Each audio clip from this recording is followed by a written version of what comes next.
guys, so I just got done squatting and I did 295 squats for sets of 5, and I thought I just put the weight down to 225, and I'm here with my dad, so he's periscoping me, and I thought it would be a good opportunity to just talk about a few squat tips that I think of before I squat, because I know a lot of you guys wanted a YouTube video or a squat tutorial, and I just haven't had time to put one together.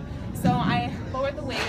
So I did 295 for sets of 5, and I like to have my music when I squat, so I didn't periscope that because I wanted my my music. So I just usually after I squat I do a lighter set, so I just dropped it down to 225, and I usually do a couple reps and then I'll drop it down to 185 and then down to 135 after that. So I always use my belt no matter if I'm warming up or doing kind of a cool down set. I always use my belt because I use it in competition, so I'm working on my craft and need as much core support as possible, especially after doing deadlifts. Yesterday I had heavy deadlifts, so I had 325 deadlifts yesterday for sets of 3 with an AMRAP. So my back is a little bit fatigued, so I always wear my belt just because it helps, especially when you're squatting and deadlifting 3 times per week with DUP. You want to not put too much stress on your back. You want to avoid lower back stress as much as possible. So since I'm squatting today, I always use my belt. So when I'm setting up for the squat, a lot of you guys ask about low bar squat, so I would definitely recommend having wrist wraps. I could not low bar until I got wrist wraps because it puts so much pressure on your wrist. So I'll just do a set here and show you how I set up. If you want to scoot back a little bit so you can see the line. So when I set up, first what I do, I have a very specific setup form. So no matter if I'm squatting 135 pounds or if I'm squatting 315 pounds, I always set up the same because I'm practicing. Practice makes perfect, so you always want to warm up the same way that you perform. So squat, what is it? Squat lightweight like it's heavy, and you'll squat heavyweight like it's light, something like that. So I'll show you guys my setup form. So I get it lower on my back, and my shoulder mobility is good, so I can get it pretty low on my back. I take a big breath.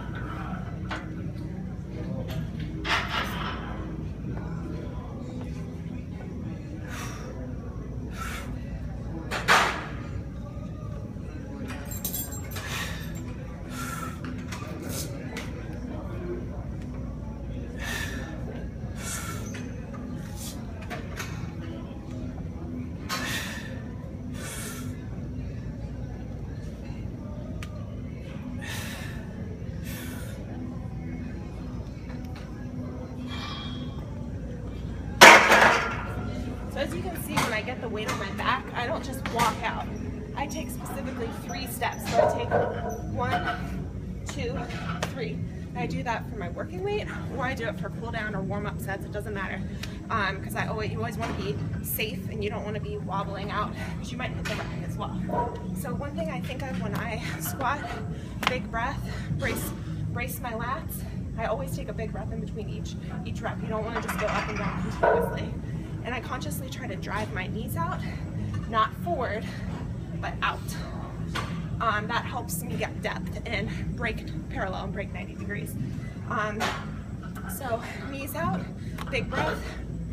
Back support is also very important, so I really consciously try to tuck my lats underneath my armpits, or underneath here. So that was just 225 for 5. That was kind of a cool down set. So I'll drop it down to 135 now and just show you, because then I can actually talk when I do it. So usually I just do a couple cool down sets because I don't like ending my workout with, are there people actually watching this? What does it say? I can't see it. 53. Okay. Hi guys. I can't see the screen, so I don't know if they're asking questions or not. So if they are asked, you're getting hearts. Oh, that's good. So I'm just going to drop it down to 135 so I can show you guys what else, or kind of explain through the motion. So I'm actually going to squat this way.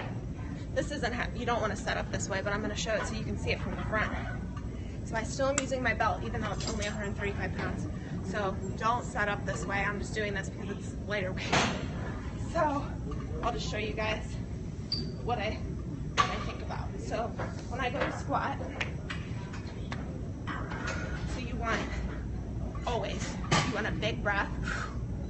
And I consciously, my abs are sticking out against my belt. You should not look pretty when you squat. So when you film it from the side, you'll actually see my core expand.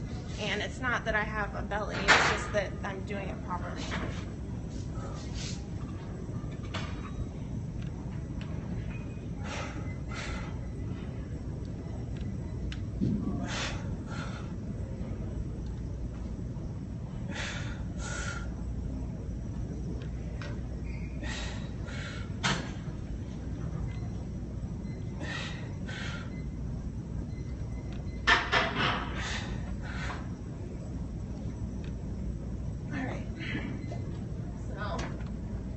This is a little precarious, don't do this.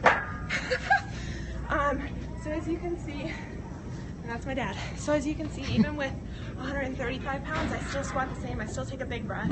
I don't go up and down as fast as I can with each rep. You want to make each rep as similar to the last one. How far apart are your feet? Well, that really depends for each person. I am about shoulder width, and I angle my toes out just slightly. And then when I go down, I consciously drive my knees out over my toes, not forward. So a lot of people, when I say I drive my knees out, they think I'm driving my knees forward. No, you don't want your knees to go in front of your toes. So when I drive my knees out, that allows me to hit depth. See how low I can get? But if I don't, then I get stuck here. And then also I'm more likely to lean forward. Because more weight is being distributed forward if my knees are forward. So you always want to drive out so that you can get depth.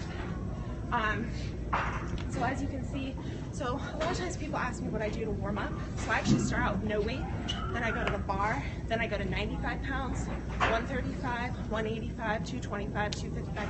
So I work up. So I don't just jump right into the heavy weight.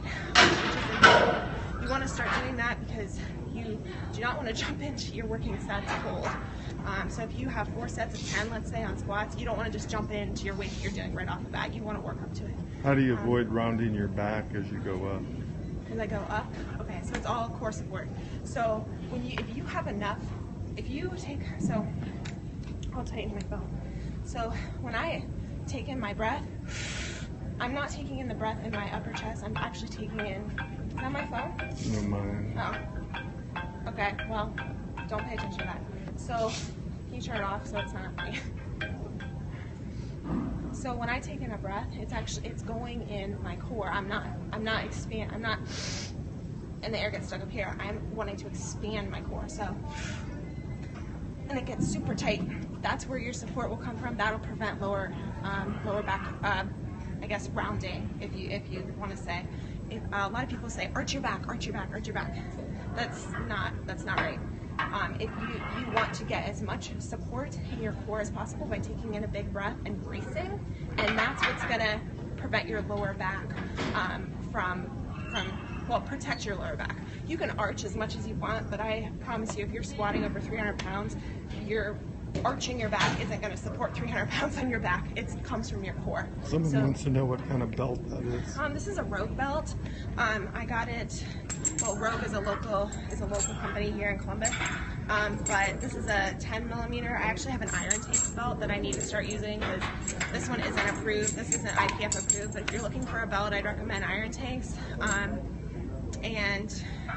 Bob's Belts makes good belts. Inzer, 10 millimeter or 13 millimeter. So, all right, well, I need to go work out, so hopefully this was helpful for some of you guys. Bye. No, you didn't. Bye, guys. You didn't know how to turn it off.